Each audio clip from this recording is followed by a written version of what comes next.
opening forum. The opening. Hello, Mr. Telewa. Nice to meet you.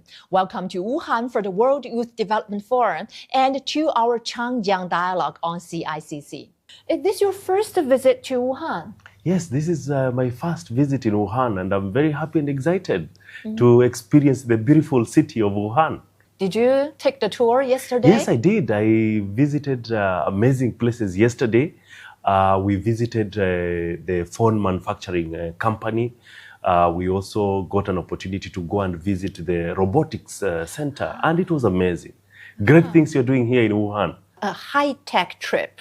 Right? High-tech trip, yeah. It has inspired and opened our eyes as well. So what's your impression of the whole city? I think when you look at where Wuhan is in respective to where the world is going, this is an impressive city, especially in terms of technology.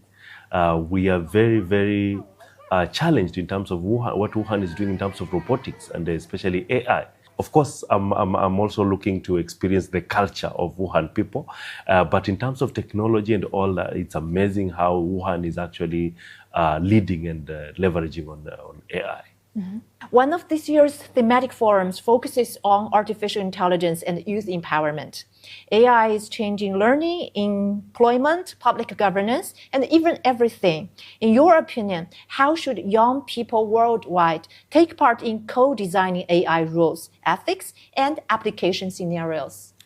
When you look at the contemporary world that we're living in and what we are seeing across even in the visits that we've gone through in Wuhan, you realize that AI is actually the current and the future. That means that young people should actually be at the center of it in terms of leveraging the many opportunities and potential that AI is bringing to the young people.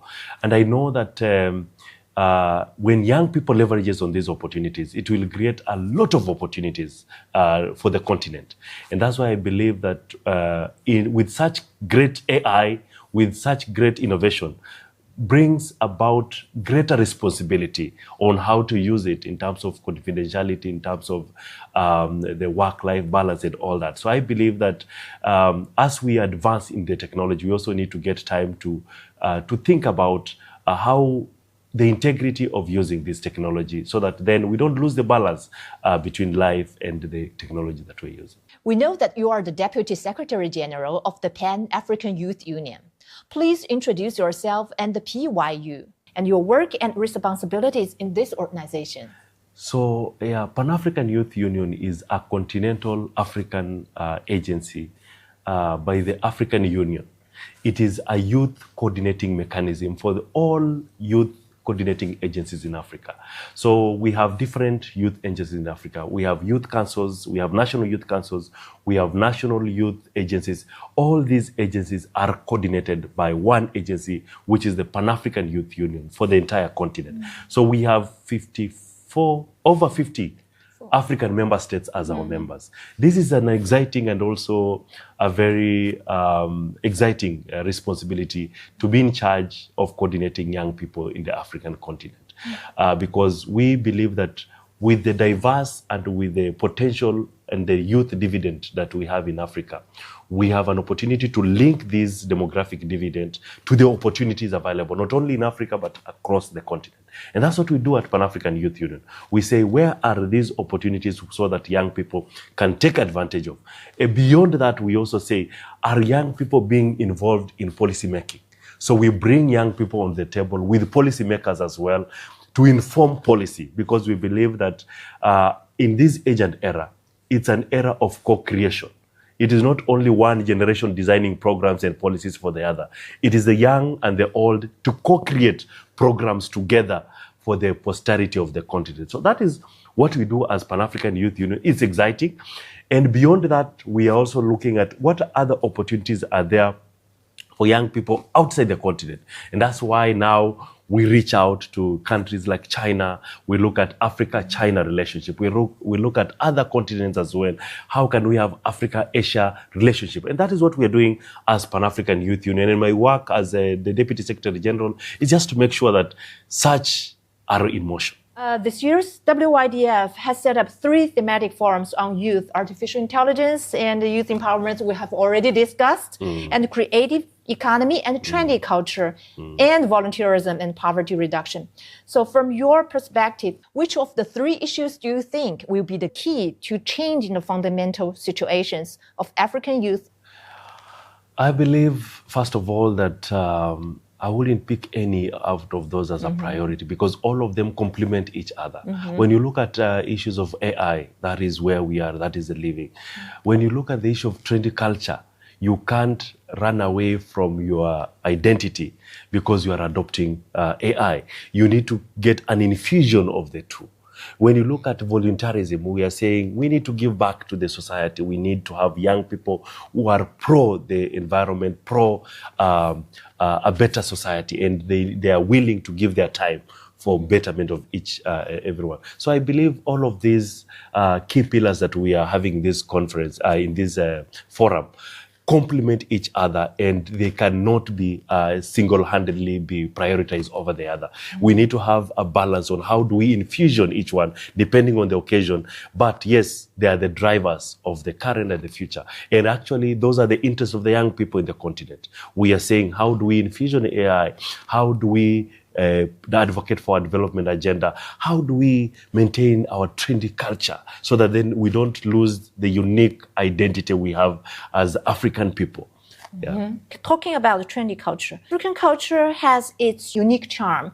So please introduce the trendy culture of the African youth nowadays. What's that? Okay, maybe you will help me because you are looking at it from a different dynamic. There is a shift in the social fabric from the way they socialize, the socialization. It is different now. With especially the infusion of technology. Traditionally, we just used to look at, our foods, we used to look at our dressing, but now we are looking at, with the development of these other cultures coming in, we have the Chinese culture, the Western culture coming in. So how is the African culture infusioning? And how is it maintaining a balance between also these competing other cultures? Because these other cultures are also very strong because of the social media. So how are we preserving the original African culture vis-a-vis the trending other cultures that are there? And I will say that we've seen an infusion of the African culture. Yes, there is still the identity, but there is an infusion to a more contemporary kind of culture that there is. And what's the answer of how to adopt those foreign cultures and mix it into your own original and traditional culture? Yes. What's your opinion? Yes, what's your answer? Yes, I know that we still have our original unique identity as African, and that's why we are saying the trendy African that we identify with. That despite the changes in technology and all that, we still want to identify because it's very unique, it's very diverse, and I think those are some of that is a culture that we identify with. How to describe it? I think it is can be described different because when you look at the African continent, we are so diverse in terms of our ethnicity, in terms of our dressing, in terms of our eating habits, in terms of our socialization process. But we all identify together in what we call Ubuntu culture. Like I am because you are. We are one. So that in itself is the social fabric that has held the African identity. Despite when you go to Kenya, you will find somebody dressing differently. When you go to South Africa, differently. But there's one thing that brings us together, that you are, because the Ubuntu culture. That's good. Wuhan is a city with many universities, a large youth population with many young people, and vigorous technological innovation. So what do you think are the experiences that Wuhan and African youth can share and learn from each other? I think there is a lot of experiences that Wuhan and African universities you can share. Because first of all, when you look at Wuhan, we look at areas of research, especially with the best universities. Actually, I've been talking to people and they're saying this is one of the best universities here and there. I think there's a lot of sharing of knowledge that can be done. And we want to thank especially Wuhan for opening up that window, that there is a lot of knowledge transfer and sharing. So I believe there is need to be an extensive knowledge transfer and sharing and application and training, so that then we are moving together in leveraging the advancements in technology.